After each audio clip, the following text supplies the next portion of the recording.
بسم اللہ الرحمن الرحیم۔ السلام علیکم معزز ناظرین، تاریخ کی دنیا میں خوش آمدید۔ مجھے ڈاکٹر علی کہتے ہیں۔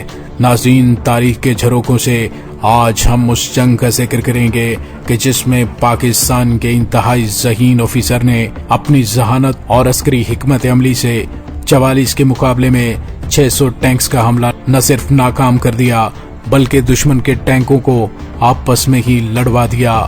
ناظرین، یہ سب کچھ کیسے ہوا؟ ویڈیو کی تفصیل میں جانے سے پہلے ہمارے چینل کو سبسکرائب کیجئے اور بیل آئیکن کو ضرور دبا دیجئے تاکہ ہماری آنے والی خون گرمانے والی ویڈیوز سب سے پہلے آپ تک پہنچ سکیں۔ ناظرین، سیالکوٹ کا محاذ دریائے چناب پر واقع ہیڈ مورالا سے دریائے راوی پر بنے پل جسڑ تک پھیلا ہوا ہے۔ پاکستانی جوانوں کی تعداد 40 سے 50 ہزار اور دشمن کی تعداد 1.25 لاکھ سے 1.5 لاکھ کے درمیان تھی۔ ناظرین، اس فوج میں ٹینکوں کی تعداد کم از کم 600 تھی اور ایک آرمڈ ڈویژن 8 ٹینک ریجمنٹس رکھتا تھا، جبکہ 2 بھارتی ڈویژنز کے ساتھ بھی ایک ٹینک ریجمنٹ نتھی کی ہوئی تھی۔ تمام بھارتی ڈویژنز کے بریگیڈ اور بٹالین توپ خانے بھی رکھتی تھی۔ 6 ستمبر کی صبح جسڑ پل سے پرے کھڑی بھارتی توپیں پاکستانی پوزیشنز پر گولے داغنے لگیں اور یہ پل انگریزوں نے دریائے راوی پار کرنے کی خاطر بنایا تھا اور ان کے ساتھ ہی گردوارہ کرتارپور واقع ہے۔ اس علاقے کا دفاع بریگیڈیئر مظفر الدین کی کمان میں 115 بریگیڈ کے سپرد تھا۔ بریگیڈیئر 2 بٹالینز، 1 ٹینک ریجمنٹ اور 2 توپخانہ بیٹریز پر مشتمل تھا۔ جلد ہی ایک بھارتی بریگیڈ نے جسڑ پل پار کرتے ہوئے ارض پاک پر دھاوا بول دیا، تاہم پاکستانی جوانوں نے دلیری سے مقابلہ کیا اور انہیں پسپا ہونے پر مجبور کر دیا۔ بریگیڈیئر مظفر کا خیال تھا کہ بھارتی فوج نے اسی راہ سے حملہ کرنا ہے، لہٰذا انہوں نے ڈویژن ہیڈ کوارٹر پہ اطلاع بھجوا دی، جو وہاں سے ہوتی ہوئی GHQ راولپنڈی پہنچی۔ اس وقت 6 آرمڈ ڈویژن گجرانوالہ کے نزدیک نندی پور میں تعینات تھا۔ GHQ نے فوراً اسے پسرور پہنچنے کا حکم دیا۔ 7 ستمبر کی صبح بھارتی فوج نے دوبارہ جسڑ پل سے حملہ کیا، وہ بھی پسپا کر دیا گیا۔ ناظرین، اسی دوران پاک فوج نے دھماکے سے پل اڑا دیا اور یوں عرصے کے لیے محاذ جنگ پر خاموشی چھا گئی، مگر بریگیڈیئر مظفر کو یقین تھا کہ بھارتی کشتیوں کا پل بنا کر حملہ ضرور کریں گے۔ انہوں نے یہ خبر بھی GHQ میں بھجوا دی اور کمک کی درخواست کی۔ ناظرین، اس وقت 24 بریگیڈ چونڈا میں تعینات تھا اور یہ 2 بٹالین، 1 ٹینک ریجمنٹ اور 1 توپخانہ بیٹری رکھتا تھا۔ GHQ نے اسے 115 بریگیڈ کا سہارا بننے کے لیے بھجوا دیا۔ 7 ستمبر کی رات 10 بجے 24 بریگیڈ جسڑ پل کے نزدیک پاکستانی پوزیشنز پر پہنچا، لیکن وہاں تو لڑائی ختم ہو چکی تھی۔ تبھی GHQ کو احساس ہوا کہ جسڑ پر حملہ دشمن کی چال بھی ہو سکتی ہے، اور حقیقت بھی یہی تھی۔ دراصل بھارتی کور نے 1 آرمڈ ڈویژن ہیڈ مورالا اور جسڑ پل کے درمیان واقع سرحدی گاؤں چاروا سے حملے کا منصوبہ بنا رکھا تھا۔ ناظرین، یہ گاؤں جسڑ سے 55 کلومیٹر دور ہے اور چاروا اور پسرور کے درمیان سب سپیر، چوبارہ گڈگور، پھلورا اور چونڈا کے قصبے اور دیہات وہاں واقع ہیں۔ چاروا سے پسرور تک کا فاصلہ 35 کلومیٹر ہے۔